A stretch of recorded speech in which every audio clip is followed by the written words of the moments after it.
This channel does not promote any violent, harmful, or illegal activities. All content provided by this channel is meant for an educational purpose only.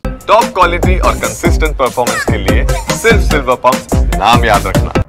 করোনার latest update আপনাদের দেব। চলতি বছরে রাজ্যে প্রথম corona আক্রান্তের মৃত্যু হয়েছে এমনটাই খবর পাওয়া যাচ্ছে। জানা যাচ্ছে 43 বছরের কোভিড আক্রান্ত এক মহিলার মৃত্যু হয়েছে। রাজ্যে একদিনে নতুন করে 41 জন আক্রান্ত।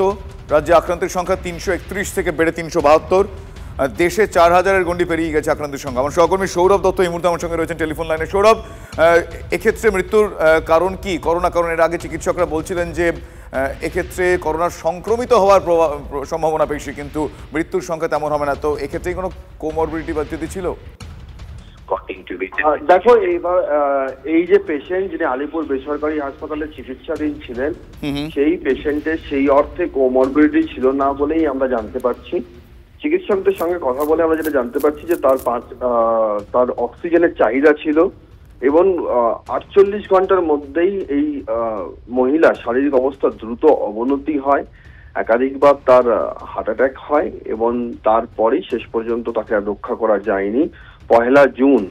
পহেলা জুন তার আলিপুরের বেসরকারি হাসপাতালে চিকিৎসাধীন অবস্থায় এই মহিলার মৃত্যু হয়েছে এবং চিকিৎসকেরাও বলছেন যে কোভিড ছাড়া তারা কিন্তু অন্য কোনো কারণ খুঁজে পাননি, অন্তত ক্লিনিক্যালি কোনো রকম কোনো এক্সপ্লেনেশন তারা পাননি এবং সেই জন্য এটাকে তারা কোভিড মৃত্যু হিসেবে দেখিয়েছেন এবং সেটাই কেন্দ্রীয় স্বাস্থ্য মন্ত্রকের পোর্টালে প্রতিফলিত হয়েছে।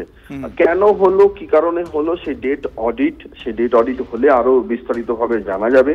কিন্তু এই মুহূর্তে এই রাজ্যে বছর 43-এর এক মহিলা কোভিড আক্রান্ত হয়ে তার মৃত্যু হলো এবং যার সেই অর্থে কোনো কোমরবিডিটি ছিল না, সেটা নিশ্চিতভাবেই উদ্বেগের এবং সেই উদ্বেগের কথাই জানাচ্ছেন চিকিৎসকেরা।